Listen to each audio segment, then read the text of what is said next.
Hello everyone, myself Priyanka. Welcome to my blog and welcome to my YouTube channel Neat Patch.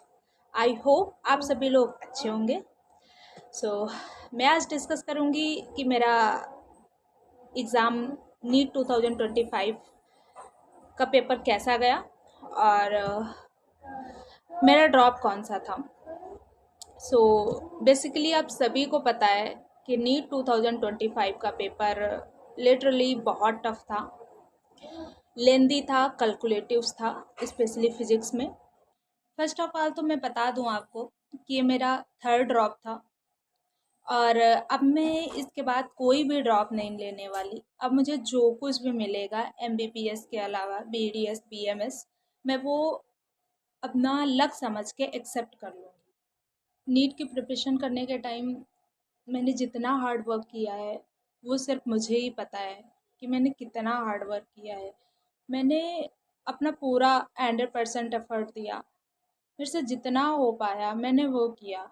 मैं अपनी one day NEET journey share करती हूँ आपके साथ. मैं मॉर्निंग में ही लाइब्रेरी चली जाती थी. मैंने लाइब्रेरी ज्वाइन कर रखी थी और मॉर्निंग में ही मैं लाइब्रेरी चली जाती थी. देन आफ्टर के टाइम पे पढ़ती थी 1 to 2 PM तक. देन मैं घर आती थी अपने, क्योंकि मेरा रूम था वो लाइब्रेरी के पास ही था. 5 to 10 मिनट्स लगते थे मुझे आने जाने में. तो मैं मॉर्निंग में लाइब्रेरी चली जाती थी, फिर उसके बाद मैं आफ्टर आफ्टर में आती थी और आफ्टर में खाना ना खा के रेस्ट वगैरह किया थोड़ा बहुत. फिर उसके बाद मैं लाइब्रेरी चली जाती थी और मैं नाइट के टाइम तक पढ़ती थी वहाँ पे. 9 बजे तक 8 बजे तक मैं वहाँ पे पढ़ती थी. उसके बाद मैं आती थी, फिर भी मेरे मतलब इतना टायर्ड हो जाती थी कि हाँ, फुल डे मेरा वहीं पे लाइब्रेरी में गुजरता था और ये डेली का रूटीन था मेरा. फिर उसके बाद भी मेरे पास जो टाइम बचता था खाना ना खा के नाइट का, फिर उसके बाद मैं पढ़ाई करती थी 1 बजे तक. 1 बजे तक पढ़ाई करने के बाद मैं सोती थी. फिर वही मॉर्निंग का रूटीन था. मतलब ऐसा रूटीन था कि इन दिनों में ना कुछ करना है, ना कहीं रिलेटिव्स के यहाँ जाना है, ना कोई पार्टी अटेम्प्ट करना है, कुछ भी नहीं करना, बस पढ़ाई पढ़ाई पढ़ाई. और इतना एफर्ट करने के बाद जब हमें पता चलता है कि हमारा सिलेक्शन नहीं हो रहा है और ये थर्ड ड्रॉप था मेरा, अब समझ सकते हैं ना कितना प्रॉब्लम हो रहा होगा मुझे. एक तो इतना प्रेशर रहता है, फैमिली का प्रेशर रहता है और सबसे ज़्यादा प्रेशर रहता है कि मेरा थर्ड ड्रॉप था ये मेरा. मैं नीट 2024 की बात करूं तो मेरा ओनली 2 क्वेश्चंस की वजह से सिलेक्शन नहीं हो पाया था.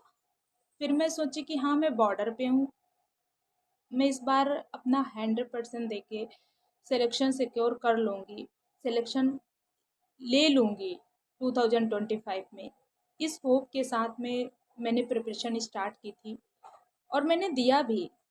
मेरे से जितना हो पाया वो मैंने किया. उसके बाद भी आज जब पता चलता है ना कि मेरा सिलेक्शन से, मुझे लगता है ना कि लक भी एक बहुत बड़ा फैक्टर है.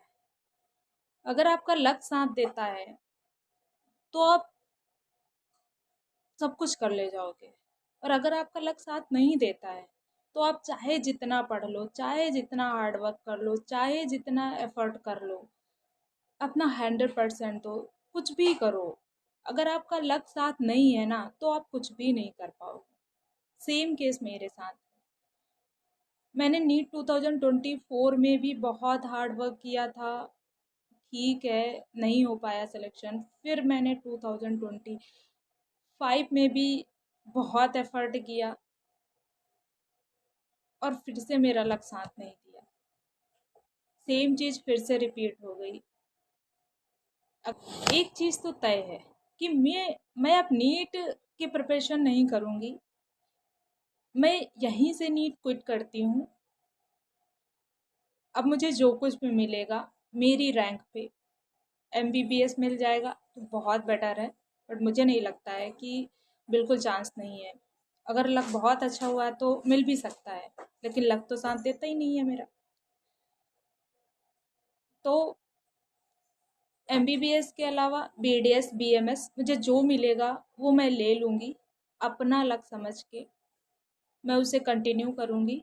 बट अब मैं नीट की तैयारी तो दोबारा नहीं करूँगी। जितना हो पाया था मैंने एफर्ट किया। पूरी लाइफ के लिए रिग्रेट हो गया ये चीज़ मेरे साथ, कि इतने ड्रॉप लगने के बाद भी मैं सिलेक्शन नहीं ले पाई। पूरी लाइफ के लिए रिग्रेट। मैं एक ड्रीम देखा करती थी कि मैं अपने गांव की पहली डॉक्टर बनूंगी। बहुत सारे ड्रीम्स देखे थे मैंने कि अपनी फैमिली को प्राउड फील करवाऊंगी। अपनी ये जर्नी बहुत लोगों से शेयर करूंगी। मैंने कितना एफर्ट किया इस चीज़ को प्रूफ करके दिखाऊंगी। मेरी फैमिली मुझ पे प्राउड करेगी। बहुत सपने थे मेरे, सब चूर चूर हो गए। आज रिग्रेट के अलावा मेरे पास कुछ भी नहीं। जो था वो मुझे ऐसा लगता है कि इस एक सिंगल एग्ज़ाम ने छीन लिया। कहते हैं ना, one single exam is not decided your future. But मैं कहती हूँ कि डिसाइड करता है ये, पूरी लाइफ डिसाइड करता है। आज मैं सेलेक्ट होती तो मैं पता नहीं कहाँ होती। मैं शायद बेस्ट डॉक्टर बन पाती।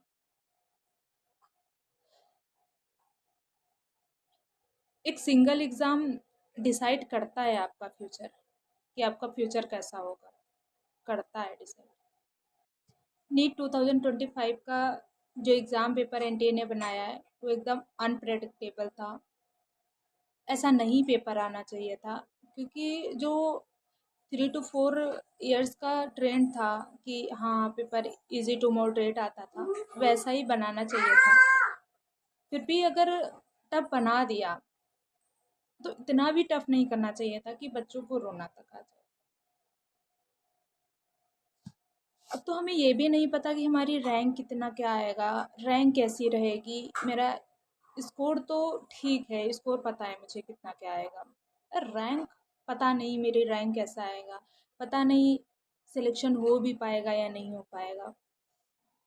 नीट 2024 में जब मेरे साथ ऐसा हुआ कि सिर्फ 2 क्वेश्चंस की वजह से मेरा सिलेक्शन नहीं हो पाया, तो मैं अपने लक को समझ के कि हाँ ठीक है, हो सकता है मैंने इतना एफर्ट ना किया हो, मेरा लक साथ नहीं दे रहा है, ठीक है मैं अगले साल कर ले जाऊँगी। इसी होप के साथ मेरी फैमिली ने भी मुझे एक और चांस दिया थर्ड ड्रॉप के लिए, इट मीन फोर्थ अटैम्प्ट।